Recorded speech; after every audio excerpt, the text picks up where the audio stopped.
Rev it up and welcome to Cars Yeah, show number 2251. You better buckle up because today we're going to go faster in a streetcar than anyone ever has. Hold on and be prepared to be inspired. This is Cars Yeah, where you'll enjoy interviews with inspiring automotive enthusiasts. Mark Green is here to provide you with a fuel injection of automotive inspiration. So get in, sit down, buckle up, and get ready for a wild ride here on Cars Yeah.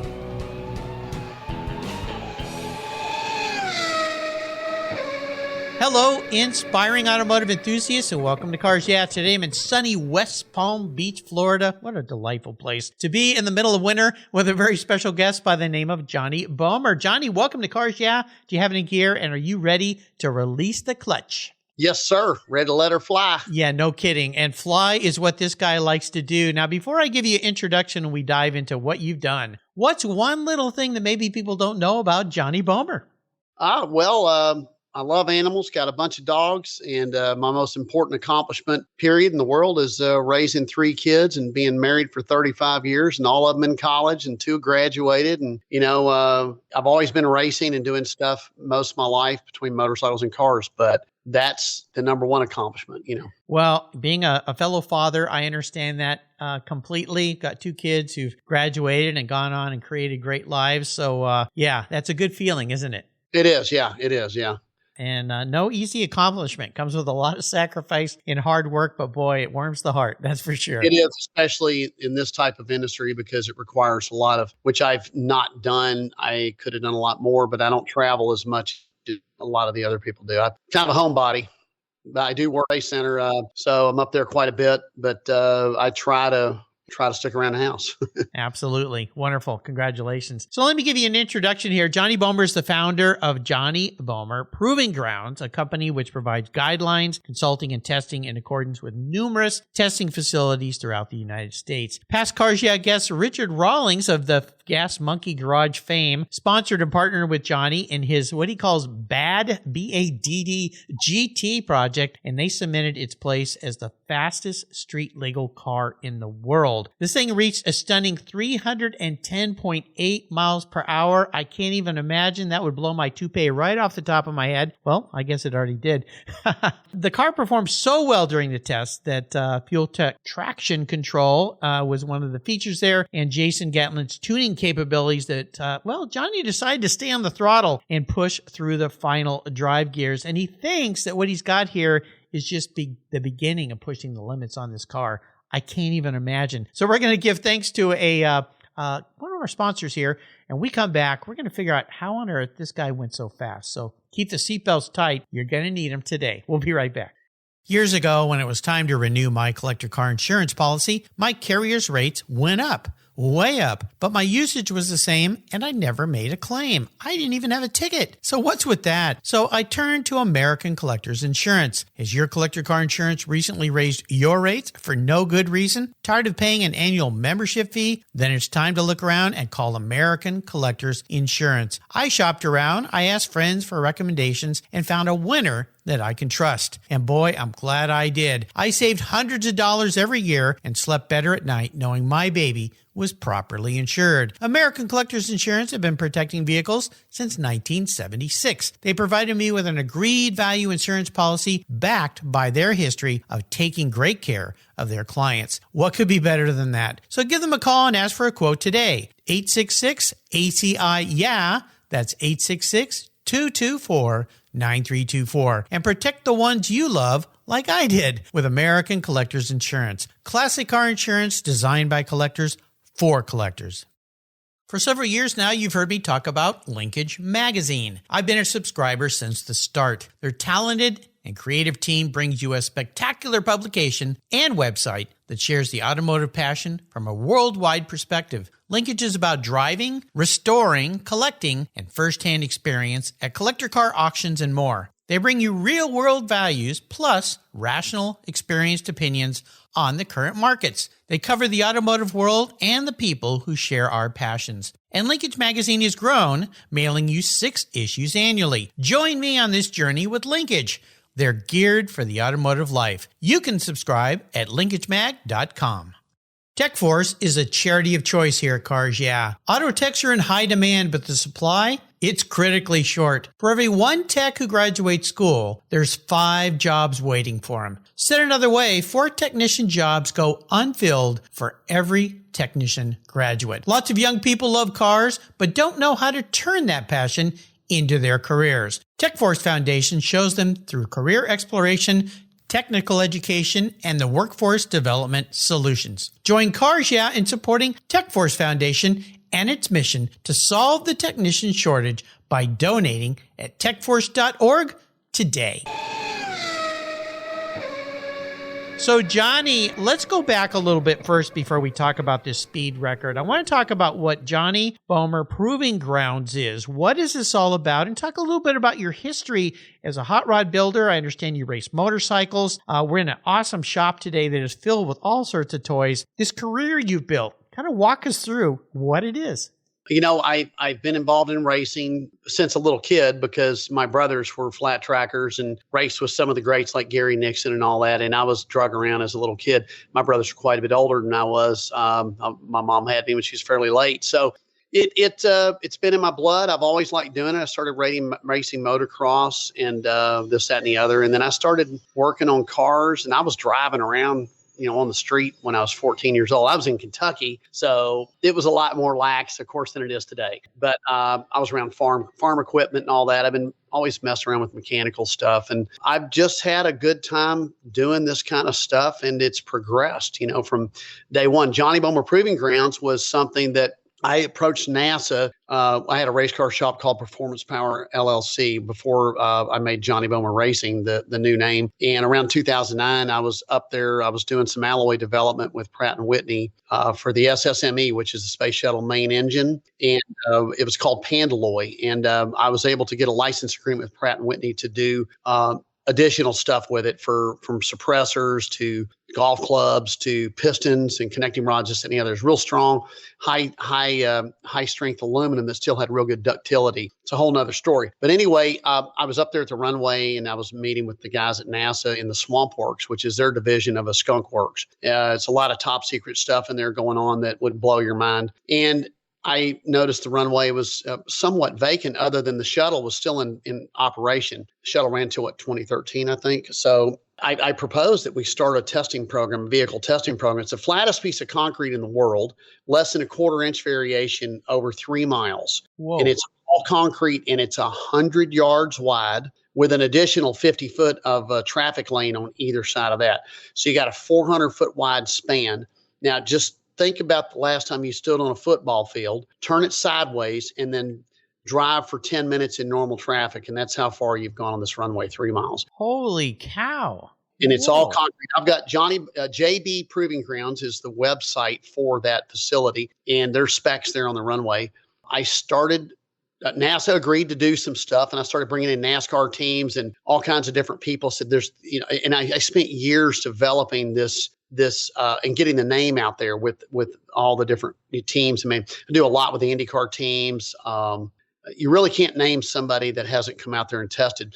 Most of the testing we do, which is probably 95% of what we do is straight line aerodynamic testing that is just 70 mile an hour coast down, tractor trailers, taxi cabs, school buses, Teslas, Lucids, you name it. They come out there and they go to 70, they slow down, see how far it coasts. They get out the laptops, they make a change, they do it again all night long. We did 277 days last year, something like that. Whoa. A lot of testing. Now, occasionally I will test drive for some manufacturers and they give me a new car. I've driven some incredible exotics, you know, and they give me a car and tell me to break it. I'm really good at breaking stuff. Break it. Yeah, here's a Bugatti Chiron. Break it. Yeah, I've been in a Bugatti 260. Wow. A Chiron. It's on my website. You can go there and look. And then the owner went like 261 or something in it. But whoa, I've got to drive a lot of neat stuff, man. And a lot of it's fun. And I have Ford trucks, and there's been a bunch of different cars I brought out there. And we do stuff like brake tests and 0 to 100 and back to 0, and then full speed stops, and then repetitive full speed stops till brake failure, and then body rolls, try to flip them over, that kind of stuff. So I've got to do that stuff for a long time. It's a lot of fun. Oh my gosh, what a cool career. This is a testament to your vision and your entrepreneurship, because to be down there with the NASA guys and the magic that they do, and then see this piece of concrete that most people go, place for the shuttle to land. No, I think there's another opportunity here, because I don't think any privateer would go and build that strip of concrete. It would be way too expensive. I mean, couldn't do it. Yeah, couldn't. Absolutely. So the fact that you had that vision and now you enable people to do testing and so forth, and as you say, you go out and break stuff, that's very, very cool. I love it. Well, that's a nice lead into the bad GT and your relationship with Richard Rawlings. How would you connect with Richard? It's funny. There was a gentleman down here in Stuart, Florida, which is right by West Palm, named Byron Burkhart, really nice guy. And he was aware of what I was doing. He would come by my shop and he saw I had 2 or 3 4G. I worked on a lot of people's cars. I had a high performance car shop, and I did that for years. Before that, I had a forklift shop. We can talk about that. From slow to fast. Well, I've been heavy equipment, man. I've been around equipment most of my life. But so Byron was really good friends with Richard, and they actually won the Gumball Rally at one point. I forget when Richard won that. Byron was the passenger, and Byron introduced me to Richard, and we hit it off. And us, what people say is, I want to be the first guy to go 300. A lot of people will just laugh at you. Richard, actually, that sounds pretty cool, because there's interviews with me back in 2008 or something like that. I think Matt Serra interviewed me at a supercar rally. You know who Matt Serra is? Yes. And I said, I want to be the first car to go 300. Of course, the internet was in its infancy then. It was still going along, but the ridicule I got was, I could never be done. You got to go to Bonneville. I said, no, you don't. So, I've had a lot of adversity and a lot of doubters, man. Yeah. There's always naysayers in the world that say you can't. But, I want to dive a little deeper into this, because 300 is an insane number. And even 200 is a pretty crazy number. Now, I know there's more supercars nowadays that'll exceed that, but still, when you start reaching certain speeds, different things start to happen, and some bad things can happen. So let's talk about this. You went out and bought a Ford GT, which first gen, right? When they first came out. That's correct. Which yeah. I've been able to drive some of those cars. Magical, cool cars. But still, you're talking about speeds that the Ford guys probably didn't think that car could go.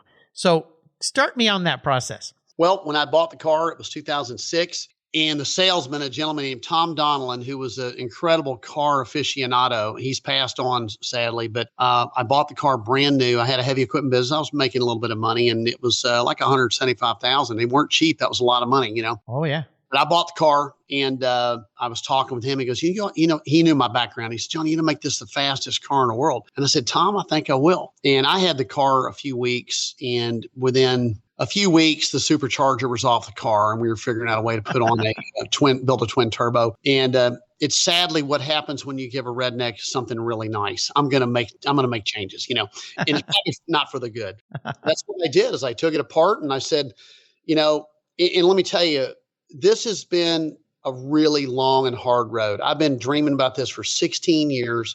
I can't tell you how many engines I've blown up, and failures and transmission parts. And, I had to find everything, as you know, in the automotive world. You make one change, it affects 5 other things. I have broken everything. I used to drag race the car. I quit drag racing it because I broke gearboxes, and the car's very fast in a quarter mile for what it was. But at the end of the day, I said, nobody really cares about the quarter mile in this realm of supercars. They'd rather see top speed. And I got lucky on that, because that's what the case was. But I took the car and I just started making changes. It went from 1,000 to 1,400 horse, and then 17 to 1,800 horse, over the years. It's the first car to go 250 officially in the standing mile. Did that March 14th, 2010 officially. And that was a big deal. Ford had some cars there, 4 or 5 Ford GTs. Engineers were telling me, you can't do this and you can't do that. And I think their top speed on one of their modified cars was 217. And that's when I went 252. and those guys were walking around my car scratching their heads. And they just like, how'd you do that? I said, I listened to you guys. Because at the time I said I wanted to go 250. That was unheard of. In the standing mile, unheard of. And then from there, I started testing a car again. I set the first Guinness World Record with it at NASA, Kennedy Space Center. And then it was 2012, October 16th, 2012. I had the Guinness official there. You go to Guinness site, you can see the video. And I went 283 miles an hour in a standing mile. from a dig, 21 and a half seconds. And that was a world record that to this day has not been beaten. There has been one other car that exceeded that. He went about 300 miles, another Ford GT300 0.04, but his car didn't meet any of the qualifications because I was in a street car class. Street tires, license tag, insurance, headlights, taillights, passenger seat. AC's got to blow less than 60 degrees, and they check it. There's a lot of rules, and the DOT tires is tough because the highest you can get to 186, like YZ rated tire. And then you pull up the starting line and they pull out a stopwatch and you got to drive the car around for 15 minutes. You don't have to go fast, just up and down the runway. They'll wave you in at 15 minutes. You pull up to the starting line and they will watch you. You can only add fuel. If you do anything if you open the deck lid or the hood and you touch any part of the engine, you're disqualified. It's a true street car class. Otherwise, the guy come out there in a top fuel dragster, or he come out there in something that, they tow him to the starting line. They got intercooler, ice down systems and, all that stuff. So after that world record, I drove the car back to West Palm Beach, 180 miles, so, I mean, my kids have ridden in this car for years. It's well known all over South Florida. It's been hundreds of car shows, and I've taken it out and done a lot of stuff with it over the years, and taking my kids to school in it on a regular basis throughout their entire elementary through high school. It's a true street car, got a badass stereo in it, and it's a little noisy and wild down. It does have a cage, which is not that great for a street car, but at some point I had to put a cage in the car because I was getting up there pretty high, mile an hour. Oh my gosh, dude. Well, as you said, and I'll use your words, never tell a redneck they can't do something. Oh yeah, that's true. Yeah. They'll go and do it. So talk to our listeners here. When you start reaching certain speed categories, 200, 250, 275, 300 and plus, different things start to happen, and they happen really fast. And my first thought is, how on earth did you do this on street tires? Because they're nowhere near rating for that. I mean, is that the biggest concern you have when you're doing this? It's a huge concern, but in the Guinness rules, you have to have DOT rated tires, which the highest DOT rated tire a normal human can buy is like a YZ. Now I think they make a 205 tire, but back then it was a 186 or 187. Of course, you got the Bugatti DOT tire, which they spent a gabillion dollars on, but they're so wide. They're only for the Bugatti. They're originally for the Veyron, then they went for the Chiron. And the Bugatti that went 304 took 7 miles, and that was a highly modified car, and they won't sell that to the public because they exceeded the tire speed. Back to your question about the tires.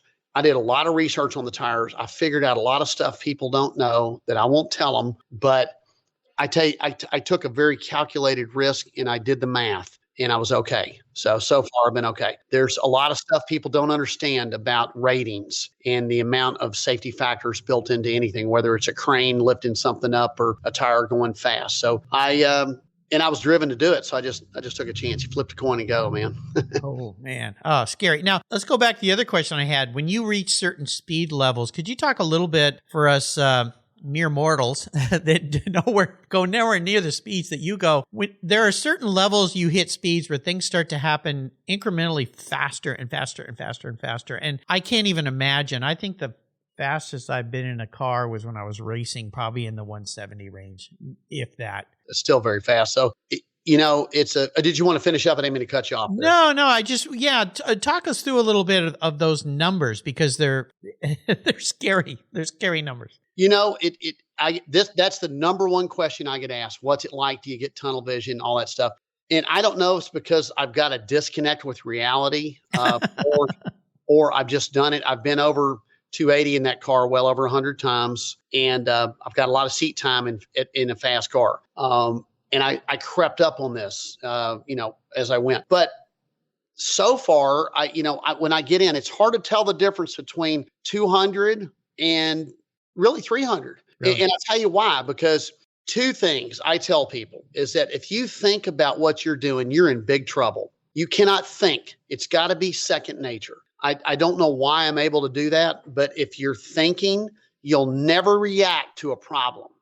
It's impossible at that speed. You're going at 455 feet a second. That's a football field and a half a second. Whoa. So that's cooking biscuits, man. You're moving down the road.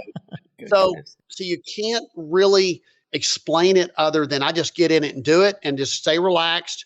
and just pay attention, because really you can only look at, you're not like daydreaming looking around. I don't know if you saw the video, the first video, the 2-minute video that I put out. Yes. If you notice, I'm glancing over because that was not intended to be a top speed run. That was a 100% test run, but it was the first test run. We're going to stretch sixth out a little bit. Car felt good. It did take a lot more real estate because I was at very low boost level on that. And we'll get to that in a little bit. You asked, how can I go faster? But I was looking over at the V-Box, which was from Race Logic. I have 4 or 5 very accurate timing devices in the car, and they're all reading the same. But I was looking over, I saw 303, still had some real estate left. And I was like, damn, this thing's boogieing on down the road. I'm going to stand in it for another second or 2 or 3. And I saw 307. I was hitting the scramble boost button, but it wasn't working. I didn't realize that at the time. I talk about it at the end of the video, but it was my mistake. You had to hold it instead of just push it. I was misinformed somewhat on how that worked, but I know now. But anyway, I saw that and I just kept looking over. So I'm going for 310. And of course, all my guys, the paramedics, the rescue dive, we have a rescue diver up here because there's water around that runway. So I have a scuba tank in the car if I go under, if I'm still conscious. If you go in the canal, it's the silt and stuff is 10 feet deep. So you're going to be down there for 5 to 10 minutes before they can get you out. And I have divers there. We have paramedics. I have a big tow truck with a big winch that's able to pull you out. If heaven forbid that ever happens, but it can. So I went by those guys because they're down at the end and they were looking at me, because backing up real quick, in 2017, when I went 292 miles an hour on Discovery Channel with Richard Rollins, Fast and Loud, the parachute broke. And if you watch his video, he plays it and it broke at 292. I stopped the car on brakes and it melted the calipers all caught on fire. And when they caught on fire, the rotors cracked, but I was able to get the car stopped. Long story short, it was kind of funny. Everybody thought the car was on fire. The calipers were on fire, not the rotors, the paint, everything. But anyway, they were thinking I was going to do that same stunt again. The chute deployed beautifully. It's a Stroud safety chute. It functioned exactly as it should, even though I had burned a little bit of it on a previous run that day. Anyway, the car stopped, but I did skid 1,123 feet. With the chute. Whoa. So I was coming up on that little road. I had to just stay calm and just do it. But I saw that 310. I'm looking over. People go, what's he looking at? Well, a lot of people figured out what I was looking at. I'm looking at that V-Box. Yeah. Of course, I have to let go because remember, that's a manual transmission in that car. I got to shift it. So I'm only driving with one hand part of the run. And then when I go to deploy the parachute, I got to reach way over and look for it and look at that V-Box. And, and I saw 310 and I deployed the chute. And you got to stay full throttle. You have to drive through a chute. You can't let up on the throttle or you're going to increase your chance for an accident tenfold. Because it jerks it too much? No. What happens is if you're under full throttle and the chute deploys and it gets hit by a small gust of breeze or whatever and it goes off, say 3 inches to the left or 3 inches to the right. If you're coasting, the chute then becomes the driver. Oh, so it'll take the car. Down a couple thousand horsepower. It drives through the chute and says, no, sir, you're going here. And it pulls it behind you. So I had to stay in it because I don't have a launcher. We're actually making some changes. We're putting a CO2 launcher because it took my chute about a second and a half to deploy. And again, now you're talking another 400, 500. Yeah. Yeah. You're moving. So anyway, I did it and I stopped in time. Luckily, the scramble boost button wasn't working, or I probably would have gone down, we call it Oh Shit Road, because that's the real good name for it, because it's the last 1,000 foot before you get to the canal. But, then I had 1,000 foot of runoff. So Again, that run was not planned on being a big top speed run. But after that, we got back. Car runs fine. It had a coil got a little hot. When I thought I spit a rocker arm or something and we let it cool off after the run, it started running perfect. So I did a leak down and compression check. Everything's fine. I'm going to probably have changed the coils on it because we're running a lot of millijoules through those coils. But anyway, went down and stopped it. And I don't really know how to answer that. What happens and what do you feel? I just do it. I wish I could explain that, but I will tell you this. I'm going to be releasing a 360 video soon. And you can turn your mouse and see the ceiling, the floor, me shifting all the way. You can go to the back of the car and watch the parachute deploy. It's a full 360 camera. And we did that because that question is asked so often and there's no way for me to answer it. So I just let you watch it when you drive. Look forward to watching that. Yeah, I like to talk about challenges in people's lives, the number of challenges around this feat in particular, but no doubt you've had many in your life in building a business, raising kids. I mean, there's always challenges. Is there one that stands out that was what you would call momentous, but looking back taught you a really valuable lesson?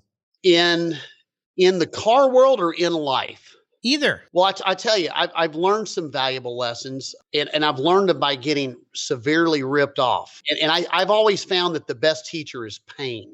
Yes. Because you don't forget pain as easily as you forget somebody. And that's why young kids, you tell them, don't do that. It's going to hurt. They got to get hurt because they're not going to listen to you. You're stupid. You're old.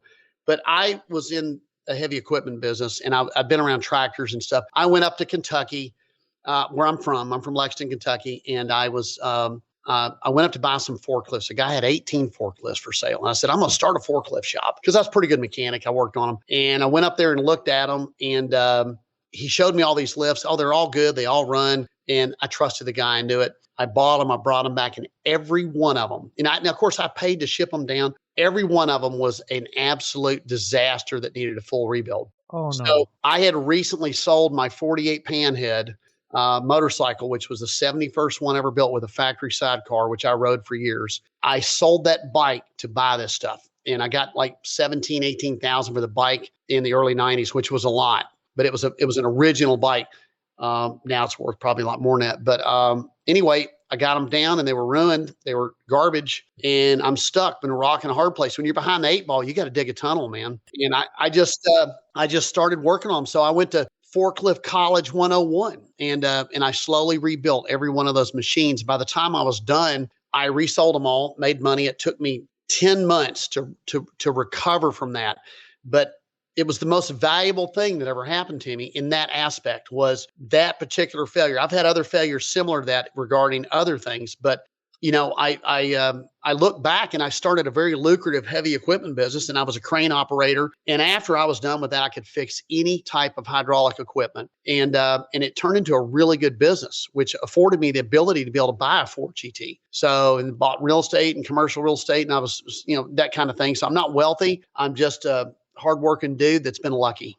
You know, it's a wonderful story. And I had a similar thing where somebody took a lot of money from me and I was livid. And my wife said, you know what? You just got an MBA. That's it. On what not to do. Right? You know? I call it the college of life. You know, yeah. I went to college as a kid. You know, I didn't go to college. I went to University of Kentucky for 2 years and I hated it and I quit. I you know, it just wasn't for me. I'm an outdoor kind of guy, you know? Yeah, I understand. No, you know what you want to do. You know, I like to ask about bucket list items. What's next? Are you looking to beat 310? Well, yes. Here's what's on the list. First off, I've been 221 on a motorcycle. I'm going 250. That's next. Whoa. Bucket list is 250 on a bike, 300 in a car. I achieved 300 in a car. I want to take the car back out. It's sitting on about another 600 to 700 horsepower because, again, we were at low boost. I'm pretty sure I can crack 320 in the car, which when I do that, it's going to put it so far out of reach. I do firmly believe in a street car, nobody will ever beat it unless somebody really wants. And I've got a lot of big money guys. You got to think about Bugatti. They spent $32 billion on the Chiron project with a B. That's a B.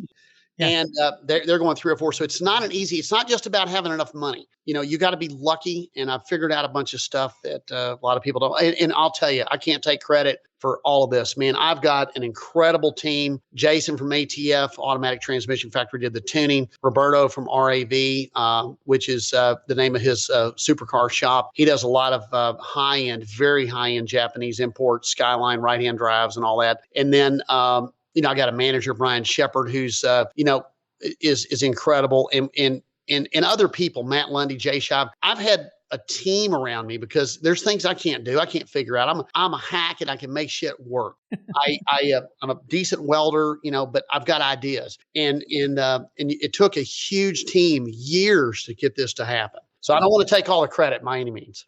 Well, you know what? Mom was right. Surround yourself with winners and you'll be a winner. So, That's right. That's right. There you go. I'm going to be a bit of a car psychologist for you today because you are one unique guy, Johnny. This is a very different kind of question that maybe no one's ever asked you. If you were reincarnated as a car, now this isn't what you want to be. This is the guy you see in the mirror every day. You said a regular old guy that likes to get stuff done. What kind of vehicle would you be, but more importantly, why? I'd probably be something like a mid 70s Ford, half Okay. ton or 3/4 ton four-wheel drive with a non-married 205 transfer case and a 4-speed with worn lockout hubs. Pull the gates off of hell. It's going to run forever. I drive a Ford F-350 right now that I bought 6 months old. It's a 7.3. I fully rebuilt it a few years ago, it's always got a big trailer behind it. And I've had it all the way through the forklift shop and all that. So probably an old truck or something. Man, I drive a 2001 beat up Honda minivan because I took all the seats out. We bought it new and now it's a backup car. And I haul the dogs around. I took them up to Dunkin' today and we get a pup cup. They get a little cup with some whipped cream in it. And so I don't really, race a lot on the street. I do go really fast on motorcycles occasionally on the street. I've got some Hayabusas that go, in the 210, 215 range, but I've got, as you can see behind me, a lot of old Kawasaki's and I drag race. Most of them are mid 9 seconds, some 8-second bikes, but that's what I'd be. Probably an old truck or something. Nothing fast. Big steel, big heavy pipe bumper front and rear. I think that makes sense. Now, are you much of a reader? Is there a great book maybe you've learned something from or enjoyed that you could share? I love to read, but because of my lifestyle, the kids and everything, as you well know, raising a family, you don't get much time to read around my house. Yeah. And I'm an ADD guy, but when I was a kid, I was a voracious reader. I mean, I went to museums and all that stuff. Books. I loved the Robert E. Howard stuff, Conan the Barbarian. I loved Carl Edward Wagner, who did the Kane series. I did like H.P. Lovecraft, Jonathan Livingston Seagull. If anybody hadn't read that, needs to read it. That book is a special place in my heart because a girl that I was just in love with in junior high gave me that book when she broke up with me. Oh my God. Yeah. Heartbreak. I've read encyclopedias, and I will tell you this. I made my first Guinness World Record attempt in 1972 in Lexington, Kentucky at the Turfland Mall. Guinness was there, and I tried to set the world record for the most pogo jumps. And I was in the 16,000 jump count. What? My pogo stick broke. The spring broke. And I was pretty devastated, but that was it. It was over. And it was hours, but I was really good. I could ride a unicycle and juggle. I still can ride a unicycle. Not very good, by the way. But when that happened, I said, let's do another world record. And I said, I want to do the most pogo jumps with no hands. And I had a different style pogo stick there. And they let me attempt it. And it was 150, 200 jumps with no hands. But they didn't have a category. I never got it. But that was my first attempt at the Guinness World Record. But when Ross and Norris McWhorter started the Guinness Book of World Records back in the 60s, I read every page. Robert Earl Hughes, 1,069 pounds. Robert Pershing Wadlow, 8 feet 11 and a half 8 feet 11 and 1/2 inches tall, died at 21, 491 pounds. I memorized the entire book and I was tested on it. And I got everything right. So wow, stuff like that sticks in my brain. Yeah. Important stuff in school didn't, but well, things that were interesting to you, and that's the most important for sure. That's right. Yeah. You're having fun, do it. Yeah. I mean, today if I was born, I'd be a video game kid probably. So. Well, you and I are from the same era, so I remember when I was a kid in the 60s having that book and just being amazed at some of the records and thinking, could I ever break any of these things? So yeah, that's pretty cool. It was a big accomplishment for me to get the Guinness World Records in my car, which was a huge deal for me. Huge deal. Congratulations. I mean, just incredible. So I like to enable my guests to have some fun here. This means I've got a wide open checkbook for you. I'm going to enable you to take a drive in any vehicle in the world. I'm going to put it in your hands. You can do anything with it. But here's the fun part. You got to take somebody with you, and it could be somebody from the past who's no longer with us, which opens up the world to a lot of unique individuals that you can do this ride with. What does the ultimate drive, other than a guy who's gone over 300 miles an hour, look like for you? We're talking about a vehicle. What vehicle would I take? You know what? I've even had some people get a little clever with this. And I had one recently that said, I wanted to take a ride in a Tesla out in space like that one that Elon shot to Mars. Yeah. So, okay, that's different. Honestly, if and it's going to tear me up a little bit, but okay. I had a brother that passed away. Oh, I'm sorry. So a ride with your brother. There you go. Yes. Yeah. And his name was Hemi. Hemi? Really? Hemi. Yeah. And he was, he's the reason I do this. Yeah. He was a racer and a big mentor, and he died when I was 14. Oh my gosh. He disappeared. Yeah. He disappeared. So yeah, anyway, went to a lot of races with him, and he was a local hero. So he was obviously an older brother for you, right? Yeah, he was. All my brothers and sisters were 16 to 19 years old when I was born. Yeah, so my grandfather was born in 1895. Holy cow. Yep. He was a World War One veteran, but people think, oh, you mean you're World War II? I said, no, World War One. But What? my brother Kenny was a legendary guy. He was a rodeo guy, incredible motorcycle racer. He raced with Gary Nixon. He won a lot of stuff. He was a super athlete, and he was a big part of my life in my neighborhood of kids. We all grew up with him, and Yeah. racing motorcycles when I was 7, 8 years old. Oh my So gosh. I would go on a motorcycle ride around the world with him. Now there you go. I love that. What kind of bikes would you be riding? That's a tough one. I would probably ride, honestly, an old Kawasaki. Oh, really? Couple of Z1 900s. I think about that great. Did you ever watch that great documentary with Ewan McGregor and his buddy riding the GS BMWs around the world? I did not. No, I did not. Oh, see it. you've got to watch that because talk about bringing tears to your eyes. I'm sure thinking about your brother watching that show would be absolutely tremendous. He and Ewan McGregor, of course, the movie star, and a buddy of his got some BMW GSs, and they rode bikes around the whole world. And Wow. they documented the whole thing. So you'll have to get a hold of that and watch it. But, I didn't mean to tear you up today, but You tore me up there. Yeah. I'm sorry. But, I think that's the great thing about this question. And people brought up people from their past that they could spend time with. And what it tells all of us that still have family members, take time to do things with them, Oh, absolutely. Yeah, it's paramount. So I wish more than anything I could do that for you. That would be Oh, yeah. great. Yeah. Well, the one thing he taught me was go as hard as you can, as fast as you can. And my midlife crisis started when I was 16 because I realized, wait a minute, every day that goes by, you're not getting back. So Well, just go for it, man. yeah, that's true. And you and I, at this point in our lives, realize that even more. I had a great guest on my show at the time. He was the oldest guest I'd had. He was 92, 91, Bill Neal. He's an automotive painter and artist, really wonderful guy I got to know, good old Texas boy. And he said to me something funny about age. He said, Mark, let me tell you about age. It's like a roll of toilet paper.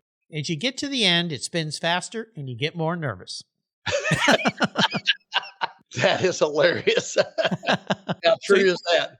So you can share that with your buddies. There you go. You have taken me on a tremendous journey today, Johnny. The great thing about what I do is it's like Forrest Gump's box of chocolates. I never know what I'm going to get. And you have been one sweet guy. And I just can't thank you enough. And my hat's off to you for living the life the way you've lived it, your own terms, doing things the way you want. Could you share with us in this new year some words of inspiration that you could leave us with today? Well, I guess what I would say to people is never let somebody tell you can't do something. And most of the time, people that don't want you to do something are people that are either jealous or afraid to do it themselves. So my thoughts to anybody is just go for it. Just do it. And don't listen to experts. I've had every engineer in the world, so many different people that were really smart tell me that 250 wasn't achievable, 300. The list goes on and on. So you're never going to get a contract with NASA. I just do it and give it a shot, man. Because if you learn from failure. You got to fail if you're going to win. Yeah, a great quote there, buddy. That's great. Yeah, ignore the naysayers. How can people follow you and learn more about what you're doing? Let's see. There's Johnny Bohmer Racing on Instagram, which my manager, Brian Shepard, kind of monitors that. Johnny Bohmer Racing has a YouTube channel. And then, of course, Johnny Bohmer Proving Grounds has a YouTube channel that's more testing related. I've got hundreds of cars on there. You might like it. They're all short videos.